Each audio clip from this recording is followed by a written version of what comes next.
Hello, everyone. We are at crossroads where enterprises are rethinking not just what AI can do, but how it operates and who controls it. So combining AI with decentralized infrastructures could fundamentally change governance, trust, and innovation models. So is AI on-chain just hype or the next enterprise power play? We will look at this from three angles. First, how companies can start today, what's still in the way, and where real opportunity lies. So with that, I would love to introduce you to our panelists. First, we have Nathalie Boyke here next to me. She's Ambassador of Ecosystem Development at Blockchain for Europe, the leading industry association in the EU advocating for blockchain technology. And the founder of Nucleus 42, a public policy advisory focused on emerging technologies. And in her previous role, she led the public policy department at Polkadot, navigating the evolving regulatory landscape for digital assets across the EU and the US. So we here have Oliver Feldmeier. Oliver is the CEO and founder of Griffin AI, a Swiss-based company building no-code AI agent infrastructure for the decentralized economy. With over a decade in fintech and blockchain, he previously co-founded and led Smart Valor, one of Europe's first regulated digital asset exchanges, and successfully steered its 100 million Nasdaq IPO, US dollar by the way, and his work focused on how AI and decentralized systems can reshape finance and enterprise innovation. Next to him is Filippo Frangioni. Filippo is a product manager at Novo Nordisk, where he has spearheaded innovation in AI and blockchain, driving the development of digital products within the pharmaceutical sector. Filippo also serves as head of partnerships at the Nordic Blockchain Association, fostering connections with the Web3 community through memberships, regulatory innovatives, and events like the Nordic Blockchain Conference. Next to him, Patrick Tobler. I think you know him already. Patrick is the CEO and founder of NMKR, the Cardano minting infrastructure provider. He's also co-founder of Masumi, which is a decentralized protocol on Cardano empowering AI agents to collaborate seamlessly and monetize their services efficiently. And last but not least, we have Alex Moser. Alex has been in the intersection of business and tech since 15 years in various roles, including overseeing and launching non-custodial private key infrastructure for banks, enabling institutional DLT solutions on 17 different chains. And since then, he made it his mission to decouple blockchain from speculative use cases and joined Cardano Foundation as Associate Head of Infrastructure in 2022, where he engages in innovative applications, aiding operational resilience and adoption. So please welcome our panelists with a round of applause. So, I would like to introduce myself, of course, as well. Short and brief, my name is Daniela Boback. I'm supporting the German blockchain association called Bundesblock, or Blockchain Association, Blockchain Bundesverband e.V., and we are kind of the voice of the German blockchain community. So let's start practical. If an enterprise decides to explore AI and Web3 orchestration, what's the first step? What's the realistic path to value? Yeah, maybe I can start with that. I think the important part for enterprises is not that they should look at blockchain and AI and think, okay, we need to somehow use both of those technologies immediately. They need to start looking at their problems that they want to solve, right? And figure out what they need to do that. And then very quickly they will realize that there's no way around using blockchain and AI together, actually, because if you think about it, many of the bigger challenges with AI are being solved by so-called multi-agent systems. So it's really about having agents that work with other agents. And if you want to put this one step further, then you're thinking about having agents from different companies interacting with each other. And then suddenly, all the questions that blockchain is already solving come into play, which is like, how do the agents find each other? How do they pay each other? How do they know that this agent really belongs to the company it says it belongs to? all this kind of stuff, all this like trust questions that we have already solved with blockchain. So that's how I would look at it from the start. So maybe since I'm the corporate guy here, so I would like to play the devil's advocate here. And of course, this is what we hear all the time, right? Start with the use case and then not with the technology. This is the main issue that we have seen in blockchain, because a lot of the people are actually builders and they don't understand the pain points from an enterprise perspective. But I would like to say that when it comes to AI, now we see real implementation that is happening. And at least from my perspective, from a pharmaceutical perspective, I don't see often the urgency of blockchain. At least, well, of course, one thing is there's not a real understanding of what blockchain technology is. And as soon as you start talking about blockchain, people, at least people who are high up and they have decisional power, that turn on the other side. But with AI, I think we have a potential here, because soon enough, corporate will realize that you need to trust AI. You need to trust AI agents. So decentralized AI agents could definitely play a role in the long run to add basically the trust and traceability that is needed. So, yeah. I maybe have a few points to that as well, to both of yours. I think enterprises shouldn't consider or think about blockchain in that context at all. What they have to consider is how they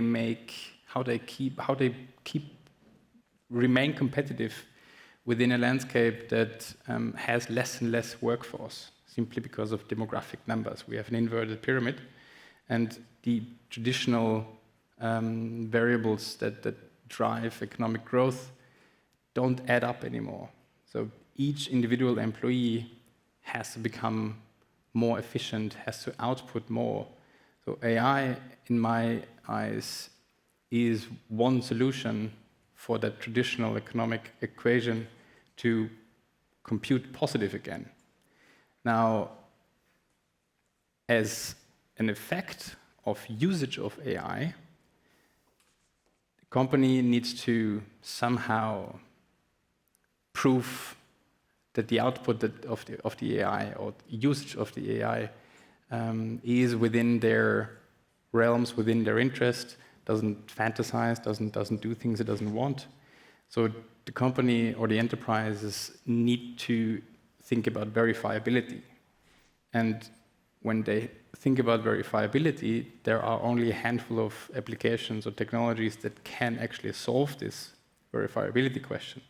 And in my eyes, blockchain comes as a natural extension to solving verifiability, which they need to employ because they need to employ AIs. It is in a chain of technical requirements simply there. And I'll stop there. But maybe let me just expand on the thought. And for us in the blockchain space, over the last 10 years, what Filippo said, we built so much infrastructure. We are focusing so much on the technology itself. To a certain extent, we are missing the use case. But if you look at AI and enterprise adoption of AI, there is a very clear use case for blockchain technology. It solves the matter of trust, transparency, and automation. It has three important properties that today centralized AI systems do not have. And so to me, it's kind of, and that's why I'm so excited about this space. It's kind of, those two technologies are made for each other in a certain way. One highly centralized, the other very decentralized, but the combination is very powerful. And I'm so excited about this because we get away from just speaking about technology and can actually speak about and show the real life use cases that the combination of those two technologies provide. I mean, I agree in essence, basically, with you guys in terms of the benefits. I think one of the main benefits is the traceability that happens when you combine the two, right? And making AI traceable would resolve this issue that we had with the black box for all this time, right? And especially looking from a regulatory's lens, what do regulators really love? They love traceability and accountability, and that's the essence of basically every law. And also the AI Act wants that, right? If you're having a company with self-driving cars and the AI is deciding whether or not to drive, then you want someone to be accountable for that. And making that whole process visible and traceable on chain would make things much easier in that. And this is not only for the sake of transparency, of course. I think this might and will become the future regulatory infrastructure, tracing decisions on chain and making it visible, and then also, therefore, going into accountability. Right now, the AI Act enforces that, and companies will have to do like paperwork, right? Retrospective. You will act, and retrospective, you will report and try to reconstruct everything you did in the past after it's been done.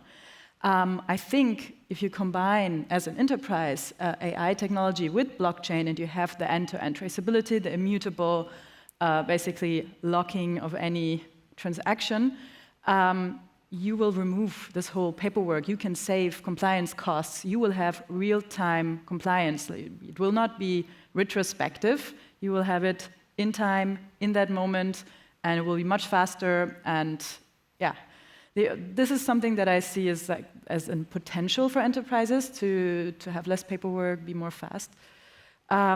As a risk, on the other hand, is that I don't think we should mix up decentralization with responsibility. Like the AI Act will basically ask for accountability and traceability, is one of the things I said. But if you, for example, were to put AI running on a DAO, you would still run into the same problems. So you have this opacity of a black box removed. It's transparent now. You will see everything. But you will shift still this opacity to the governance aspect, and you will still not be able to know who's responsible. We see now what's happening, like which data has been used, who and how was it deployed. And the AI Act kind of always assumes there is a provider and a deployer of certain software. But in that case, AI on a DAO, you wouldn't have that. And you also don't know who's responsible in that setup of a DAO governance system.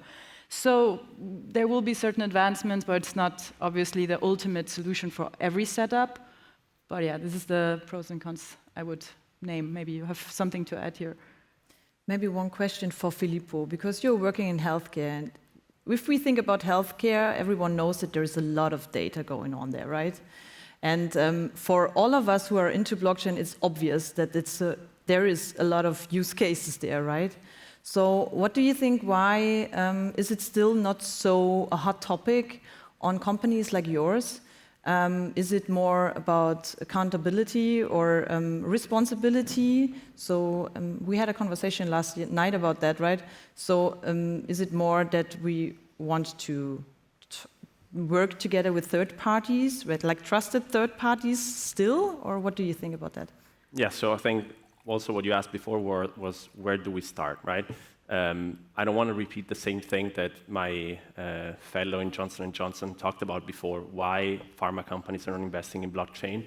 But let's start from AI. So AI is now implemented across several different processes in healthcare and pharma. So for example, for target discovery, for this simulating basically how molecules act in a human body before moving into human testing, or improving efficiency within document writing or heavy manual processes.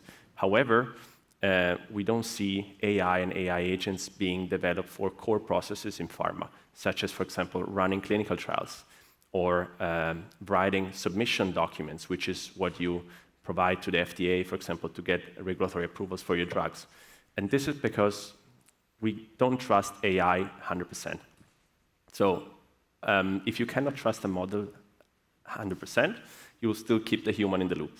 So right now, I think what we need is to try work on pilots to actually prove that you can trust AI 100% before moving into production. So a lot of the use cases are still in pilot phases, and they're not fully implemented unless it's on secondary processes. So of course, I would say one of the first steps is to create trusted AI agents, maybe forget about blockchain. And yeah, so that would be one of the first things. Another thing I would like to talk about is that quite often large enterprises or pharma, they work with big tech players. So we don't work a lot with startups, I would say. We want to have large trusted partners, Google, Microsoft, Amazon. And those companies, they don't really offer blockchain within their service. We buy the whole package, right? Azure or Google Cloud or whatever. And then we trust that they're doing a good job, right? So they get in trouble if we get a data leak. So that's, I think, the behavior that we have in pharma and large companies. But I hope that doing small pilots in maybe non-critical processes will help us to understand that we need trusted AI agents. Patrick, maybe a question for you. How would you prevent unexpected or malicious behavior in autonomous agent networks? So preventing is very difficult. First of all, preventing is almost impossible, I would say. But the key point that I think is really interesting is that the whole market is moving towards agents working with other agents, this multi-agent systems that I mentioned before, right? And there it becomes really tricky because even if you think about like a very simple use case, the classic example, I want to have an AI agent book my whole trip to, I don't know, Zurich, and I have the agent in the background talking to another agent, a Lufthansa agent, to book the flight, and the hotel agent, and so on. And then suddenly I go to the airport, and I don't have a flight. Like, who's to blame? Is it the Lufthansa agent? Is it the other agent that was supposed to talk to the Lufthansa agent? I need to know at which step it failed, right? That's the first part. And that's really where blockchain can make a huge impact, because we can simply decision log the outputs of those certain steps of different agents from different companies on chain. And by doing that, I can verify, okay, in this case, really the Lufthansa agent just didn't provide the flight. It says it did, but it didn't. And then I can go to Lufthansa and then I can get my money back, basically. So that's really where I think it comes in. It's not about preventing, it's really about logging and making sure that it's traceable and untamperable in a way. Thank you. So then let's try to zoom out a little bit. So what is possible if we get this all right? So if we look ahead, I don't know, 2 or 3 years, what might the orchestration of AI and Web3 unlock for enterprises in Europe's digital economy? So I'll take it again, sorry guys. So realistically, Europe is in a very difficult position right now because Europe does not have any of the large tech companies. Europe does not have any large LLMs. There's one Mistral from France, but it can't really compete against OpenAI and Google and China and all these different models. But the one thing that Europe does have is it has a very strong industry. It has a lot of smaller companies that are really strong, and a lot of production processes, stuff like that. So the key really is to enhance the productivity of the existing industry and not to try to compete with Google and co on building data centers and training large language models. That's out of reach for Europe, in my opinion, at least. So what we need to focus on is we need to focus on creating agents and making them trusted and doing that in a better way, implementing them in a better way into normal companies, which will then give a huge boost to the economy, because that's really what it's about in terms of increasing efficiency, productivity, and so on. Can I hook in there just briefly? I mean, you're right, Europe doesn't cover that, and that's a shame. Yeah. But how do you see cybersecurity? I mean, we just saw this Amazon cloud outage. And we saw, and a lot of the infrastructure that we're using right now is very much in the hands of American tech companies. And I mean, industry is always also, especially if it's critical industry, always subject to cyber attacks or, I don't know, political aspects, right? So if we just give up on AI or cloud systems or whatever it is we might not be good at, the alternative is also politically and also for, I mean, every company will suffer from that pressure one way or another, in terms of sanctions, in terms of tariffs, in terms of everything. How do you think companies and enterprises can hedge themselves in a technical way from these kind of risks? I mean, here, some of the work that we are doing, it's also about decentralization, actually. And well, blockchain is an extreme form of decentralization, but even in an enterprise setup, you shouldn't be relying on one cloud provider. You should have a multitude of cloud providers in different jurisdictions across the globe, and you need to set up your data centers accordingly. Of course, GDPR requirements, what can you go international, what not. There are differences, but it's about making the enterprise also more robust and resilient, and not just having legacy applications that have been developed 30 years and they remain running in their old ways. That doesn't work anymore. And especially when it comes to AI and AI agents, nowadays, it can be on Microsoft, Azure, Google, and so on. You can run your agents on dedicated hardware devices. It's TEEs, Trusted Execution Environments, where you can always prove at what time did what code base run on what chip. So you know exactly, and you can anchor this data in a blockchain, so you have the audit trail, so you will always know at what time what process was performed by what model. And this is just this year, a NVIDIA H100 chip was actually deployed in a confidential environment. I think Microsoft managed this. So we can now really rely on the compute we are getting for those AI and AI inference into one enclave. And I think this, along with decentralization, can greatly enhance trust. Oliver, maybe you have one or two use cases to share with us. We have one use case that we are actually very proud to announce today. So together with the Cardano Foundation, we have launched an agent today as beta release, human to the public, and it's a use case of basically human AI collaboration. A use case, this human AI collaboration, I think for enterprise, this is the next logical steps. There are still all those trust issues. You still need to have a human in the loop. So the application Cardano Foundation and we have built, it's a Cardano Constitutional Examiner. Now with the age of Voltaire in Cardano, there are so many proposals being generated to change the protocol, governance actions.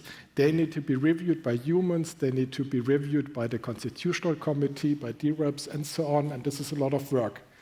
And this agent is basically assessing all the proposals that come in. It's using large language models. It's using some other advanced algorithms and a knowledge graph. And it's basically assessing all those proposals. Are they constitutionally compliant?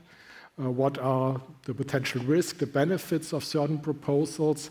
And give this to the human as input for their manual review and further processing. Woo. Yes, please. Round of applause. I'm also really excited that we can finally say this in public. We've been talking about this since forever. And it's not really how blockchain can help AI. In this case, it's quite the opposite. How can AI help the blockchain space? And as we speak, you all know that one of our constitutional committee members will resign for very good reasons. And what they have achieved with the governance action that was unfortunately shut down massively, is spark a conversation how to compensate their work. And you may think of the amounts, whatever you may think, that's irrelevant, but the fact is that there's so much effort going into assessing constitutionality of those governance actions that tools that aid that process, I'm not saying replace, very much on purpose, because we need a human in the loop, is a very timely task. And with the help of Griffin, we have launched that tool. I'm excited about it. If I may, Daniela, I have really also something to that previous conversation, unless you have No, sure, go ahead. more points for the 7 minutes. Filippo, you said before that you're basically outsourcing only to large players because they are to be trusted, and they're too big to fail in a way. But then you brought the excellent point of Amazon recently, where due to the centralized nature of that massive trusted player, half the internet went down.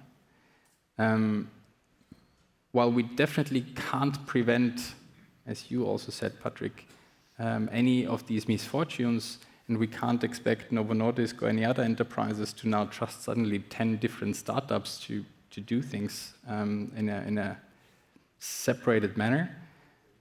What is important, and here blockchain really comes into play, and you said this, is where can we prove accountability? Where can we, after the fact, point fingers and say, look, here things went wrong, and then we have insurance systems maybe that secure economic damage and so on.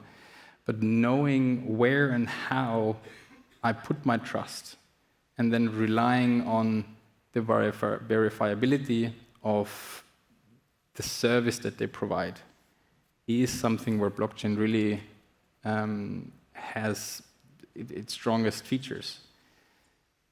The question would be to you, Filippo, what would it take for Novo Nordisk to rethink their trust outsourcing? Yeah, so let me maybe try to take this a bit more generally. So of course, I wouldn't say that large companies and pharma companies only partner up with big tech players, but that's the majority of the cases, right? So of course, there's a lot of investments in startups, but what I'm saying here is that usually it's when you get in, right? So you create trust for the years to come. So before a large enterprise starts a big project with the small startups, they need to have a lot of due diligence and trust and previous use cases that show that actually this is the way to go. So of course, you would have to start from a pilot perspective, and I would say a good thing would be to find your blockchain champion in the company. So of course, I'm here representing myself. I can call myself the blockchain champion. Many other companies have blockchain champions, and of course, there's a lot of education to be done in terms of what is blockchain, why do you need a decentralized system. So first of all, for the startup to understand actually the use cases and the pain points, and also for how to translate it into something tangible internally. So the easy thing is to go with Microsoft, right? Because again, you just trust the company, right? But to give trust to a small startup, it's not as easy. Yeah, I would correct the question though, why do we need blockchain? And say, why do we need verifiability? Why do we need accountability? And the solution is blockchain. Ask what processes, what problems does an enterprise have today that can be solved through technology? And for AI, it's pretty easy because we have economic incentives to do so. For blockchain, it's less easy, and we're blinded by all this speculation stuff. But asking, where do we have a trust gap? And then answering that with blockchain could be a solution. Yeah, I would say, again, when you work with small startups, for example, they are maybe focused on one specific technology, right? So they would come directly with, okay, there you go, there you have your decentralized AI agent, there you have blockchain, right? While when you work with a larger company that offers a multitude of services, they will be more able to understand the problem and then offer you whatever is needed at that point in time, right? So they have experience working with many large players. So I see probably this is also one of the friction points, because maybe builders are very much focused on whatever they're building, and it's most likely a better product than what the big players are to offer. But sometimes spacing out and actually understanding the problem at hand, and maybe, again, it's what we discussed before as well. Don't start with the technology, start with the use case, right? So large players quite often understand, they're used to work with enterprises, so they understand better what is the right technology at that point in time. So we're running out of time, unfortunately. I mean, I could listen to you guys for hours, to be honest, and maybe we should continue this conversation afterwards. But we need to do our closing because we only have 1 minute and 30 seconds. So sorry for this interruption. But let's finish with one line from each other of you. What's your one key takeaway for enterprises thinking about AI on chain? And maybe we do it a bit more easy. Do you think AI needs blockchain's transparency more than blockchain needs AI? So maybe we start with you. I don't know. I think decentralization is a hedge for the technology. It provides transparency and traceability. I think it also deviates the issue of data. We haven't actually talked about that, but like the concentration of data that is accumulated by AI, also something that should be decentralized to avoid a single point of failure. So I think AI needs more blockchain, or blockchain needs more AI, more of AI? AI just needs, running out of time. Okay, sorry. AI needs more blockchain. Oliver? Well, no matter how intelligent AI will get, for real enterprise adoption, especially in a multi-enterprise setup along supply chains, you need a trust layer, and this is what blockchain can provide. Abstracting away the technology, it's the trust, the verifiability that you need, and this is where blockchain needs AI. Filippo? Okay, from my perspective, I would say AI needs blockchain, but only in specific use cases. In maybe 90% of the cases, AI doesn't need blockchain, but let's focus on those 10%. Patrick? The world needs blockchain if we want to keep AI from not ruling everything and not give all the power to Silicon Valley. The two are perfect symbiosis. Perfect answer for the end. So thank you very much for listening to this. For me, it was an amazing panel. It's the best when the moderator doesn't have to say a lot. So thank you for this, and give all of them a round of applause, please.